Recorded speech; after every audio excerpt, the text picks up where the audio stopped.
விட்டுட்டு இந்த அட்டை வந்து ஃபுல்லாக வந்து கவர் பண்ணுற மாதிரி பண்ண போகிறோம். அதுக்கு முன்னாடி ஒரு சின்ன விஷயம் என்ன பண்ணுறேன்னா, பிளான்ட்டுக்கு வந்து ஒரு இது வந்து டெலிவரி ஆகிறதுக்கு 1 டே ஆகும். ஸோ நான் அதனால் என்ன பண்ணுறேன்னா, நியூஸ் பேப்பரை நான் வெட் பண்ணி தண்ணியில் நனைச்சி அதை ஒரு ரவுண்ட் வந்து ரொட்டேட் பண்ணிட்டேன் உள்ள. அதுக்கு மேலே தான் வந்து இதை வந்து ரேப் பண்ணியிருக்கேன்.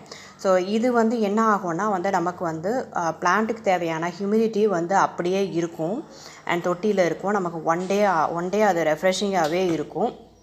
And at the same time பார்த்தீங்கன்னா, அந்த அட்டை வந்து உங்களுக்கு மண் வந்து சாயில் வந்து கீழே கொட்டாமல் இருக்கும்.